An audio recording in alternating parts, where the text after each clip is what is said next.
Welcome to this two-part series on improving morale, brought to you by Collaborative Resolution Services.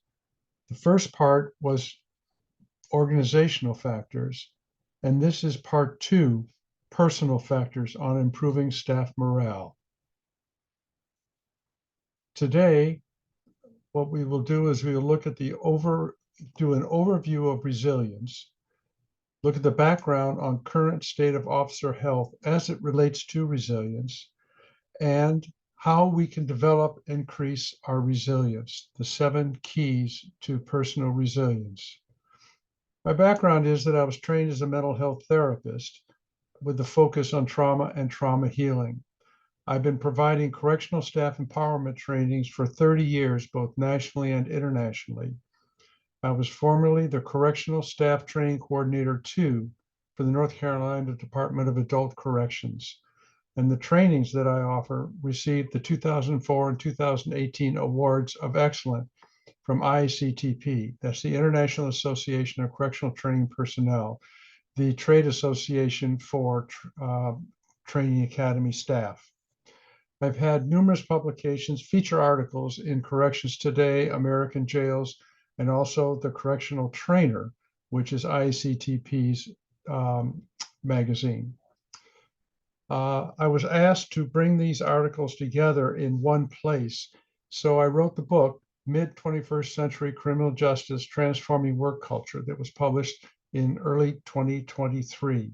This brings together most of the information in those articles as well as new research. The book is divided into effects of chronic stress on staff, and that looks at statistics of the impact of chronic stress, the sources of staff stress, the neuroscience explaining why staff are so stressed, current efforts to lower staff stress, and the role of emotional intelligence in dealing with lowering staff stress. The last section is on short and long-term effective strategies that have been proven to lower stress and improve the working culture. To begin with, let's take a look at what resilience is. It's the ability to bounce back or regroup after encountering a challenging or stress event or circumstances. And put another way, it's perseverance in the face of adversity. We come into the job with a certain amount of resilience, which has been determined by our life events, especially in childhood, as well as how well our basic psychological and physical needs are met as adults. And one of the issues is that if we don't get those needs met as adults, it will damage our resilience. And chronic stress on the job has a negative impact on resilience. I call it poison to resilience. So let's take a look at what the needs are, what our needs are. We obviously have physical needs, food, shelter, safety, but we also have psychological needs, which are connection, meaning, control, and fun. Connection, that we are connected to other people. We are not strong enough nor fast enough to survive on our own. I mean, the story goes, the saber-toothed tiger is coming after us, and we had to group together to survive. This is a basic human need. And this is one reason why different kinds of groups, professional associations, religions, churches, even gangs, why they are so powerful, because of that need for connection that gives us a sense of security.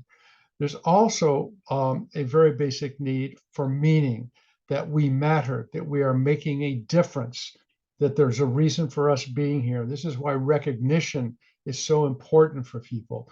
And then we have a need for control. The need for control is not so much control over other people as much as control over our own life. When we have control over our own life today, that gives us a sense of security and safety for tomorrow, because we know we can control what happens. And then we have a need for fun, basic need for fun. I've been in refugee camps and seen people who are dancing, who are playing, who are laughing. It didn't mean that they really liked being there. It's just that they had this need for fun. The need for fun, if we can play, that can reduce our stress. So when we take a look at the current cultures within prison, how well do they meet the need for connection, meaning control, and for fun? So these are important because today, if we meet those needs, it will boost our resilience. If we don't meet those needs, it will reduce our resilience. So this is how we're going to take a look at improving resilience. The think of this personal resilience resource network graphic. We have our core self, which is us. Then we have our self awareness, and this has to do with emotional intelligence, being aware of ourself, our emotions. Then we have family support, friends support, coworkers, or the work culture, and then community. All of these add to be resources for us in our personal resilience. So the question that for me is looking at the working cultures today in law enforcement and corrections. How well do they meet the physical needs? Pretty much. How well do they meet the psychological needs? Not so much. And that's where we need to focus our attention. This is a statement from of a wife of a correctional officer. And what she says is, I wonder what happened to my husband since he became a corrections officer. He used to be so easygoing. He'd laugh and joke, and he didn't complain much about things. Now, after 5 years in the system, he's all somber. It's like he can't find joy in anything. He's also become paranoid. We don't go out together much, but when we do, he insists on sitting with his back against the wall. He never used to be so uptight before. And he's so negative, he finds fault with everything and everyone and tears me down all the time. Now I avoid him. I'm tired of walking on eggshells around him, yet I can tell that he's miserable and I feel for him.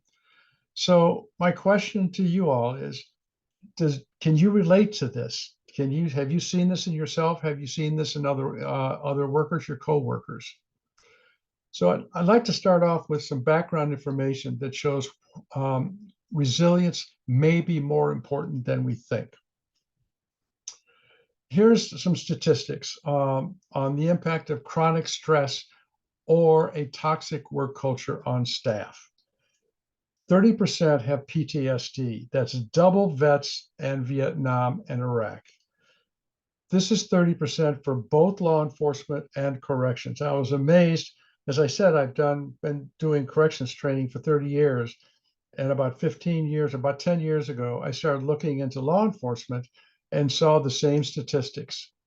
Of the PTSD scale, subscale on the assessment, the E scale, 64% of staff ranked high.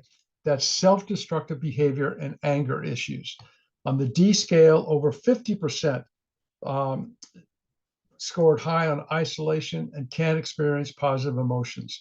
You think about what that spouse said, the wife of a corrections officer, and how that relates.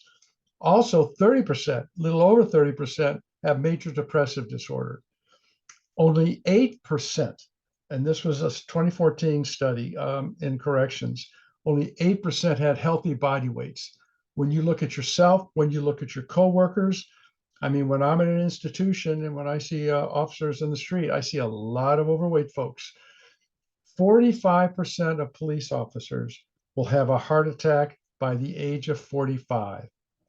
That's almost half of police officers of law enforcement will have a heart attack before age 45. We don't have statistics on corrections in terms of heart attacks, but they have twice the cardiovascular risk factors that police do. Also, police lose twice as many officers to suicide as gunshot and traffic accidents combined. Remember, I mentioned isolation. That's a major factor in suicide.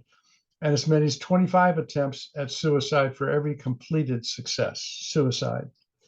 17% of officer deaths were reported not as suicide when they researched them, found that in fact they were. Nobody acknowledged that it was suicide at the time, but that's 17% that were not not recorded as suicide, in fact, were. So what do these conditions have in common? PTSD, depression, suicide, heart attack, high divorce rate, anxiety, all of these issues, they have isolation and a lack of connection. That's a running theme through all of these conditions. So if we want to reverse these effects, we need to de-isolate staff and increase connection with others. That's the key, and that's what our focus is going to be on this webinar. How do we de-isolate staff? How do we increase connection with others? Because that is essential for survival in the profession. The impact of job stress on attitudes contributes to the feeling of isolation. There's a direct correlation there between job stress and feeling of isolation. A police officer study in 2006. Think about these statistics in terms of isolation. 96% reported their opinions of others had changed. 92% reported they no longer trusted others. 88% were more prejudiced than before the job, and 82% believed the world to be an unsafe place. Look at those statistics, better than 8 out of 10. And you can see how isolation is rampant within this state agency. Also, 54% reported that job stress affected their relationships. Obviously, relationships at home are important. I'll talk more about that later. 53% reported their faith or religious beliefs had changed, and I'll talk about that some more later. 51% experienced appetite changes. Well, we saw only 8% of correctional officers in that one study had healthy body weights. 47% lost interest in pleasurable activities, and 11% report experiencing suicide ideation. All these conditions have in common isolation and a lack of connection. So that's how we've got to approach staff morale, how we've got to approach resilience, is looking at the isolation and how do we de-isolate and increase connection among officers. So this is what our normal personal resilience resource network would look like. But this is what has happened because of the job, that we now are outside of that support system. We are isolated. And basically the only folks we have that we connect with are our coworkers. And that is a problem because of the lack of trust and lack of respect within the agencies. And this is true, as I said, in both corrections as well as law enforcement. So what is it about being an officer that is so damaging? That within the first 5 years, resilience drops dramatically. And also those statistics prove consistent after 5 years on the job. That's how powerful the work culture is. The reason is because of the training model, training us versus them with a paramilitary style. That disconnects people. It also disconnects us from our emotions. We have to be disconnected from our emotions to do the job. The problem with that is I can't be disconnected from my emotions on the job, and then I go home and all of a sudden I'm reconnected with my emotions. Our minds don't work that way. Our bodies don't work that way. That creates a problem. Also, the work cultures are high stress, low trust, and low respect. That adds immensely into the feeling of isolation and disconnection. So how well is your agency meeting your psychological needs? Well, you might say, hey, it's not the responsibility of my employer to meet these needs. Well, that may be true. However, that attitude has resulted in our current high staff turnover and our low staffing. So it's not a matter of whether the agency is their responsibility or not. If they want to have full staffing, they've got to address this. They have no choice. An officer's job is so all-consuming and so much a part of their identity that we must address how these needs are being met. We must. An officer's attitude towards his profession is stronger than almost any other profession. I don't know if it, in fact, is all other professions, but it is an all-consuming part of the officer's life. So think about your agency and how well is it meeting your psychological needs? Not at all, less than most agencies, more than most agencies, or meeting those needs very well.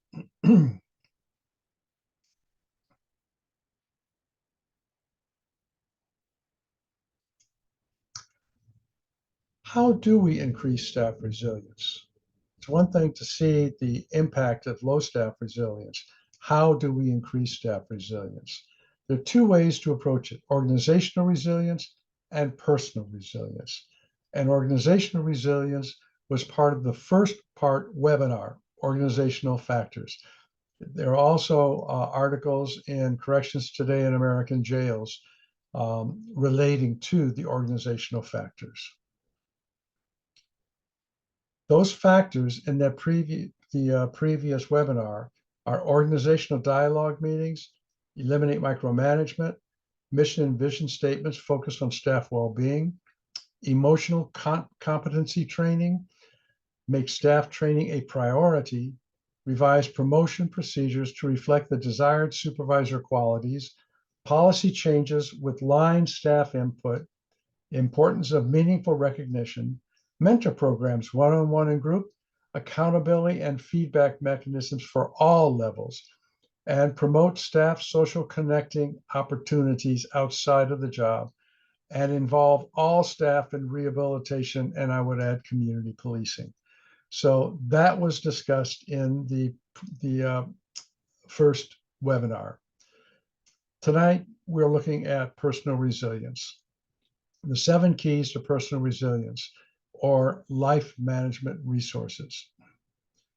This information appeared in American Jail, September, October 2023. The title of the feature article, Personal Resilience, How We've Missed the Mark.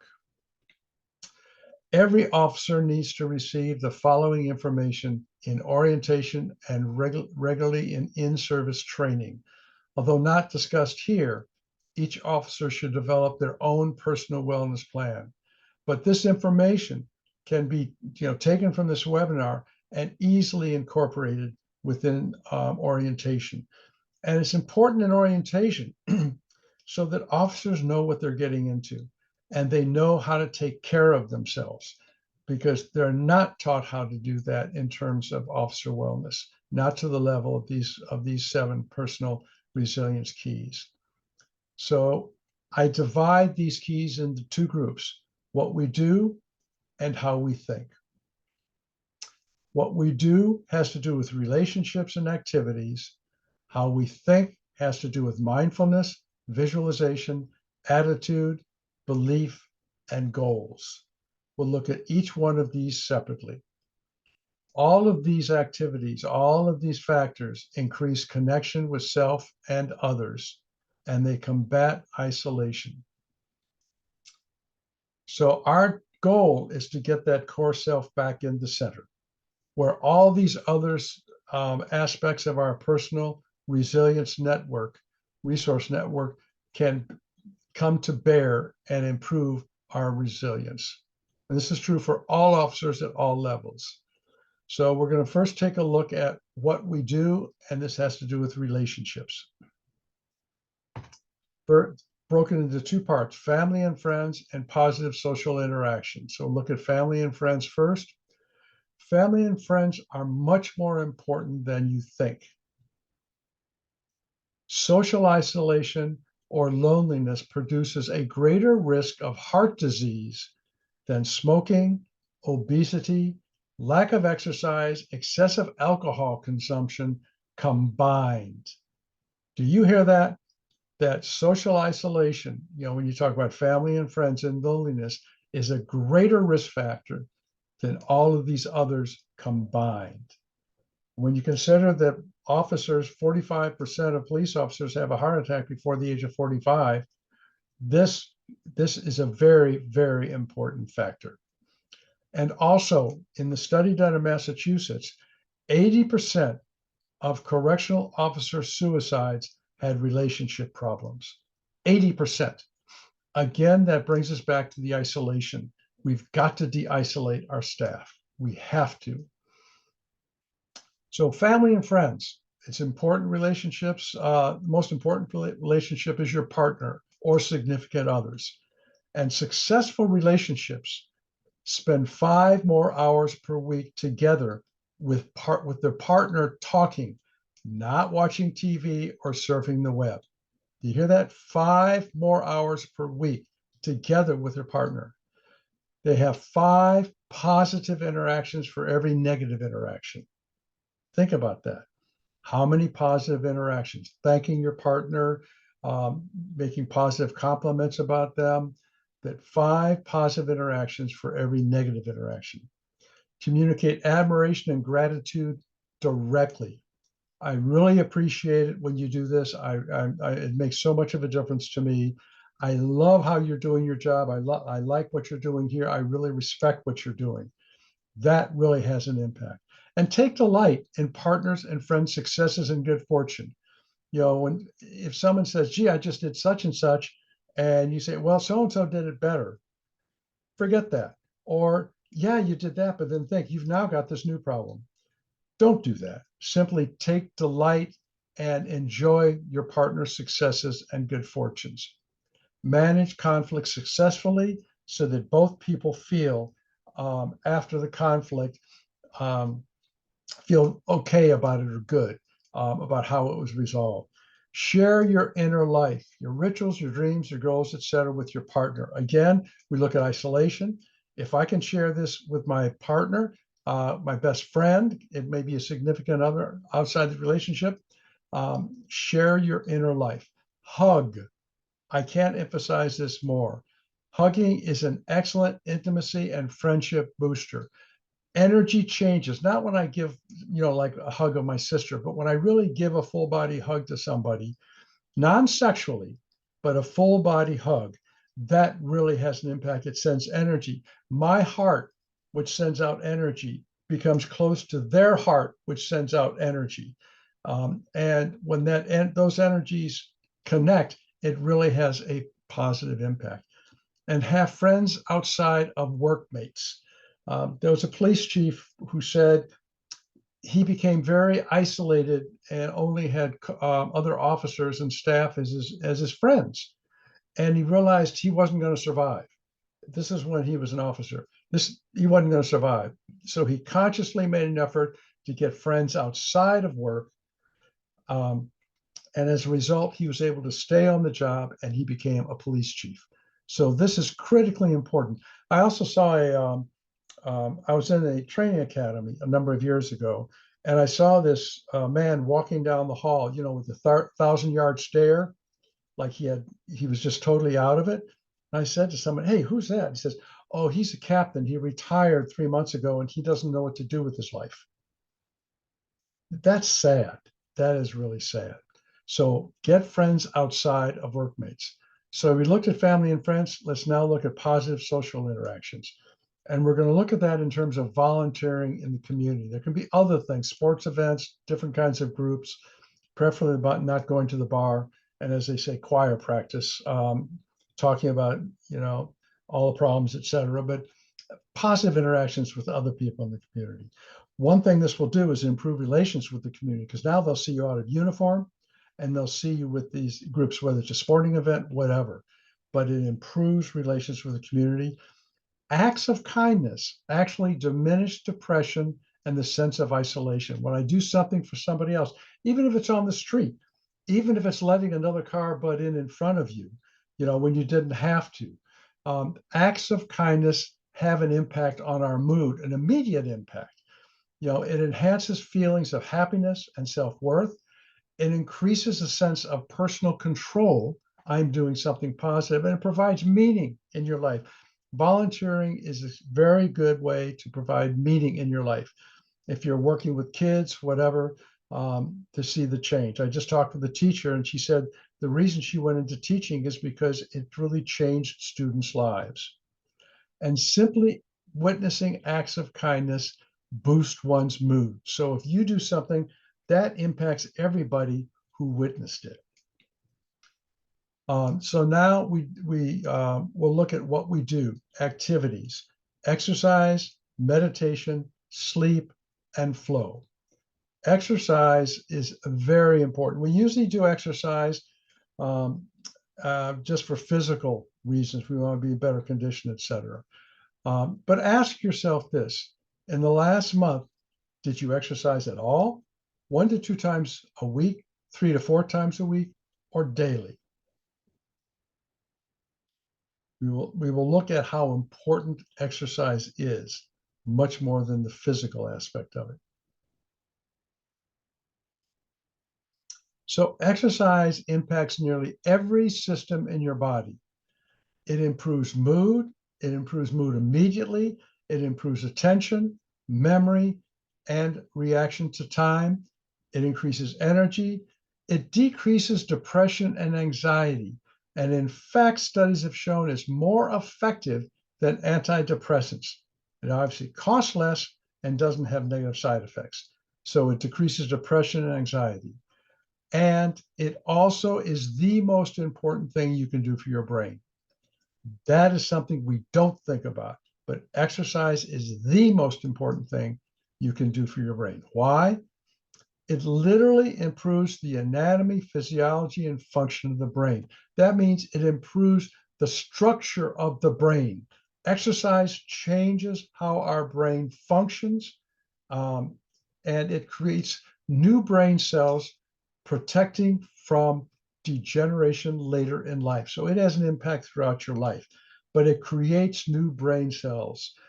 I could take a while to explain how that happens, but that's not the purpose of this. But just understand, this is scientifically proven. It creates new brain cells. It's a major increase in blood flow and oxygen delivered to the brain. And it also increases BDNF, which is the brain-derived neurotrophic factor. That's basically, in layman's terms, miracle growth for the brain. So now what exercise is doing is creating new brain cells and then getting rid of toxic waste toxic, harmful waste in the brain. So exercise, extremely important. Now we'll take a look at meditation.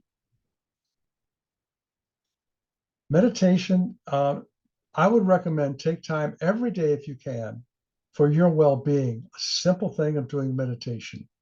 It's been used for thousands of years and is now has scientific proven benefits to it.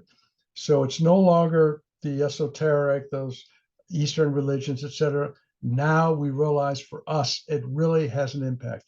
It reduces stress, depression, anxiety, PTSD symptoms. Hello, see how this can relate to chronic stress. It improves well-being, self-esteem, life satisfaction, brain function, and sleep. We'll look at sleep in a minute. And at mindfulness-based stress reduction, MBSR, is well researched, a lot of statistics on it. A number of agencies, law enforcement and corrections, are actually training staff in MBSR. And I want to explain to you how simple meditation is. It's not focusing on, it can be, but what makes most sense to me is meditation is simply sitting in a comfortable, quiet place and focusing on your breath as you breathe through your nose. That's it. Complicated? No. But when you become aware of a thought, simply refocus back on your breathing. If you can do this 20 minutes twice a day, that's primo. That's extremely beneficial. I find I can't do that. When I was younger, I was able to do that. I've been meditating for probably 30, 35, 40 years. I don't do it as regularly now. Whenever I exercise, I always meditate after. But if you can do it for 10 or 15 minutes, just find a quiet place in your car, not while driving, and find a quiet place and just spend 10 minutes, 15, 20 minutes, just focus on your breathing. Just focus on your breathing in and out, in and out. It is literally, it is that simple. You can call it whatever you want, restful, just sitting restfully, whatever, but it's basically meditation. The next is sleep. We've looked at exercise, meditation, and now sleep. Sleep is very important for us, for our well-being and resilience. Adequate sleep improves depression, cardiovascular, and immune system. It boosts the lymphatic system, which removes toxic waste from the brain. So now we've seen exercise does this, and now we see sleep can remove the waste in the brain. And inadequate sleep influences weight gain. This is really interesting. This is fairly new news. It increases the ghrelin hormone, which says to our mind that we are hungry and we want to continue eating. We need to eat more. It also decreases leptin hormone, which tells us that we are full and to stop eating. So when we don't get enough sleep, our brain is telling us, I'm hungry, I need to eat, so I'll eat more, snack more. And that leads to weight gain. It also increases cortisol, which is the stress hormone, which increases appetite even more and stores as fat. What happens with cortisol? As you get stressed, and what your body is saying to your brain, something bad is going to happen. We need to prepare for that. So how do we prepare for it? We store more fat. So the food we eat, instead of going through our system, it gets stored as fat. So those are actually three factors, increasing the two hormones and increasing cortisol. Interesting study of military sharpshooters. It found that with 8 hours of sleep, there was a 99.9% accuracy. With 7 hours of sleep, it dropped to 90%, 6 hours to 60%, and 5 hours to 50% accuracy. That's immediate impact. So imagine how this is going to affect you on your job. 17-hour shift. If you work a 17-hour shift, it's the same as having a 0.05% blood alcohol level. 24 hours without sleep, 0.10% blood alcohol level. And you wonder why, at least with police officers, that on-duty deaths, the highest rate of on-duty deaths is through traffic accidents. A national law enforcement study found that 40% of officers had sleep disorders, 46% stated they fell asleep at the wheel, and 26% said this happened once or twice a month. Those are startling statistics.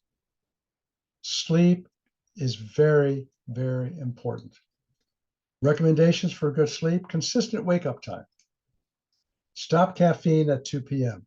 I haven't been able to do that. Probably 3 or 4 I stop, but the recommendation is at 2 p.m. Stop alcohol 3 hours before sleep. And I have done this. And when I didn't have an evening drink, what happened is I slept better, and my stomach, I didn't have problems with heartburn with my stomach. So alcohol directly relates to that, as well as I've lost weight. Exercise more than 4 hours before sleep, so your body is settled down, and do some kind of a mind-body activity like meditation, rest, whatever, before bed. No stimulating TV, no looking at the news. Do nothing stimulating before you go to bed. And finally, the bedroom should be only for sleep and sex and getting dressed. Sleep and sex. That other activities in there, you begin to associate the room not just with sleep and sex, but with these other activities. The last of these activities is flow. Flow, we all do this. When we get into an activity where we are solely immersed in the activity, that we lose track of time, of anything else, and we are just really focused on that activity. It's actually a form of meditation because you're so focused on it. It can be gardening, jogging, woodworking, which was my favorite, cleaning, cooking, knitting, pottery, painting, or other crafts, but something that you get totally focused in that activity, and you do it for its own sake. You enjoy doing it. For some, it could be playing with kids too. I could have put that up there. You also can get in a flow with that. So that's all what we do, relationships and activities. Now we'll take a look at how we think. First item is mindfulness. Mindfulness is paying attention on purpose in the present moment without judgment. Totally into what we're doing, focusing on what we are doing without judgment. It's thinking about what is happening now, not what happened in the past or what would likely happen in the future. And our mind works so fast that even if we're reading or listening to someone speak, we process 10 times, I don't know what the statistics is, but it's something like that, 10 times more information with our brain than we can receive. Your brain picks up so much more than what we're aware of, I should say, not what we see, but what we are aware of. So if we are fearful or worried, we are thinking about the future. If we feel guilty, regret, or resentment, we are thinking about the past. We want to be in the moment, fully mindful of what activity we're in right now. Ruminating or worrying take away the pleasure of the present. So if I'm in the future or past, I'm not fully engaging and embracing the present. Focus on the present, whether it's eating, walking, cooking, taking a shower, or negative thoughts, and negative thoughts can melt away. So focus on what you are doing at the moment. Mark Twain said, "I have known a great many troubles, but most of them never happened." And Thornton Wilder, "My advice to you is not to inquire why or whither, but just enjoy your ice cream while it's on your plate." Be totally focused on what you're doing. Mindful people are happier, have lower depression, binge eating, and attention problems. Being mindful of what you're doing without judgment. Non-judgmental awareness reduces stress, boosts immune function, reduces chronic pain, lowers blood pressure, reduces risk of heart disease. Now, I know I'm giving you a lot of information, a lot of statistics, so you can come back to these and look at them at your leisure, because there's so much information in this webinar. You can practice mindfulness on or off the job at any moment. You simply focus on your breath, focus on what you're doing. Make it a practice and take slow, deep breaths, letting your stomach expand, and say to yourself, in with every in breath, out with every out breath, with each cycle. Some call it tactical breathing. In, hold, out, hold. What this breath does, if you slow your breath, like into 4 counts, out to 4 counts, into 5 counts, out to 4 counts, whatever works for you, but slowing your breath lowers your metabolism, and it's called your parasympathetic nervous system, gets you in a more relaxed state. That's one effective way. It's a practice of being mindful, focusing on your breath. Second, how we think factor is visualization. Visualization is it's a powerful tool, and it represents the power of the mind. What you think is what you get. Visualization is a powerful technique used in sports and mental health therapy, and is proven effective. In basketball, you see players get up on the foul line, and you can actually see them visualizing shooting the ball. They might move their hands, but they're visualizing. That proves to have an impact on their completion rate. And there was also a very interesting exercise study that was done. And what they did is they had 2 groups. One group exercised, and the other group visualized exercising. And what they found was that the group that visualized exercising, believe it or not, had 50% of the gains in strength that the group that did the actual physical exercise. It doesn't make sense to me, but this is actually true. The mind has such ability controlling the body that if you visualize the exercise, Um, Truly visualize that you're actually going through it, not thinking about it, but visualizing you're actually going through it, your body's moving, um, then that has a very positive impact. Third is attitude. This attitude is very important. And we'll look at this in four different aspects: attitude, an overall look at attitude, reframing a technique, the power and importance of gratitude, and also forgiveness. We all know people who have positive attitudes and people negative attitudes and what their lives are like. Uh, when you know you're being assigned a coworker of George coming to work with you, and you go, "Oh boy, today's oh man, there's just going to be more stress, more conflict. You know that's going to happen." And then you get assigned with someone else. You go, "Wow, piece of cake. You know, so and so is so easy to get along with, doesn't create conflict, doesn't cause turmoil." That's all about attitude. That's all about attitude. Optimistic thinking promotes well being, vitality, high morale, and high self regard. If you can think right now, think of a very positive aspect of your life, a positive relationship or a positive activity, and just feel the energy change in your body as you think about that positive activity or person. And what's changing is the chemistry of your body. You're creating healing, healthy energy as opposed to stress, which does just the opposite. We do have control over our thinking, not necessarily over everything that happens, but we have control over our thinking and how we respond to what happens in our life. And this leads us to reframing our negative thinking into less negative or more positive thinking. Um, this is a very, very useful technique. For example, you might say, "Oh man, she shouldn't have done that." You could change that. Well, if she hadn't done that, she would have been someone else. Because in fact, she did do it, and that's who she is. So it's accepting reality. My wife used to get so angry at her younger sister, who was very immature and did immature things, did me. It's all about me. And she didn't consider other people's feelings or other people's needs. And she used to get really upset and say, "Oh my God, how could you do that?" Now she just simply smiles and says, "Well, that's who she is.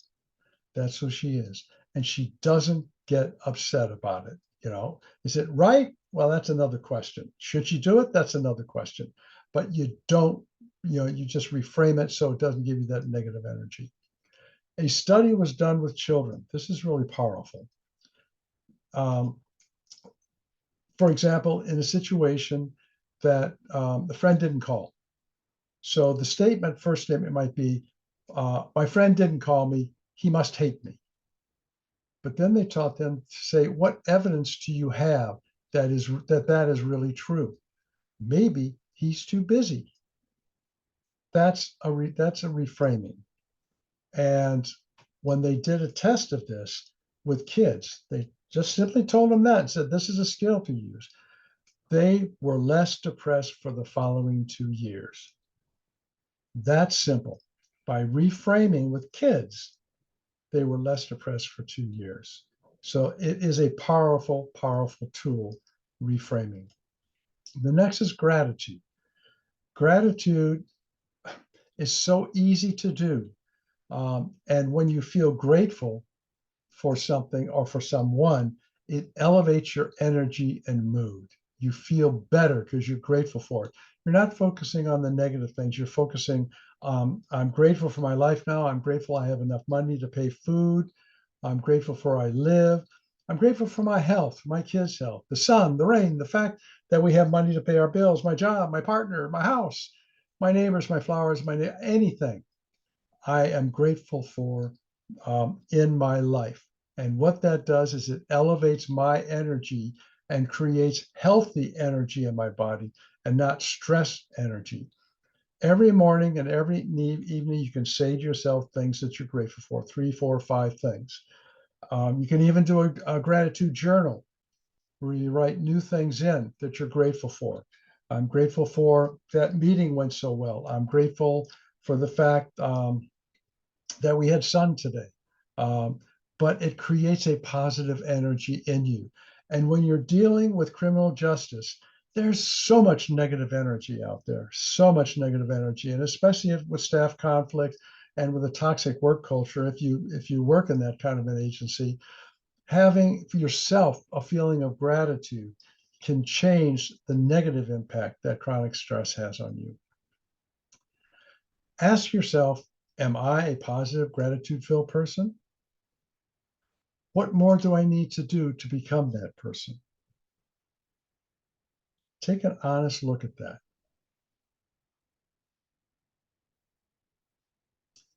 Last of the attitude section is forgiveness. Why do we forgive? Well, we forgive because resentment creates damaging negative energy in the brain, and it impacts our mood, our morale, and well-being. Someone comes up and insults me. I can say, is that about me or is that about him? And if I can say that's about him and his attitude is not about me, then I can accept that, and that's a form of forgiveness. If you are angry about something that happened in the past, that's actually not anger, that's resentment. And resentment is my taking poison, the other person will die, hoping the other person will die. They're not thinking about you. They're off doing their own life. And if I'm resentful of them, then I'm hurting myself. It's my taking poison, hoping they will die. So we forgive for ourselves, not the other person. We forgive to free us from that burden of anger and resentment from the past.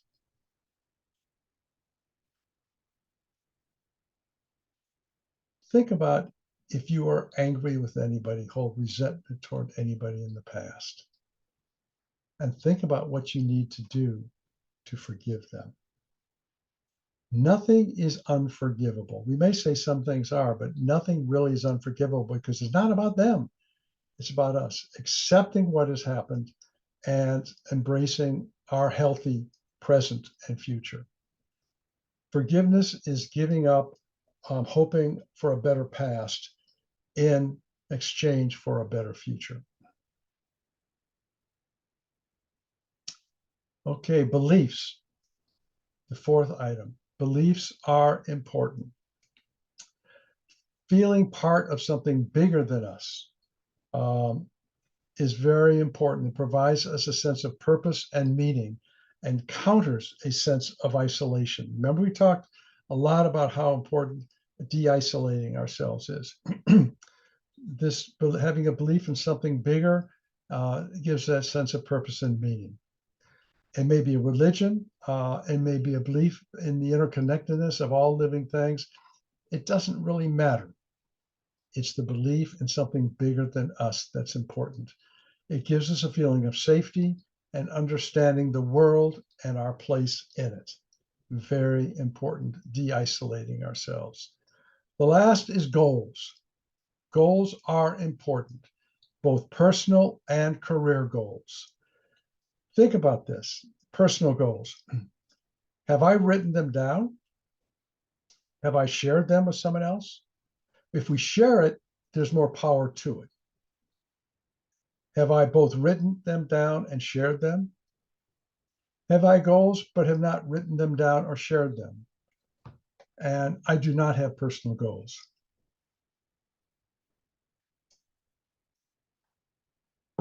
Think about that. Having goals written down and shared are very important. But career goals, the same thing. Have I written career goals down? Have I shared them with someone? Have I written them and shared them? Have I goals and haven't written or shared? And I do not have career goals. And if you do not have career goals, think about that.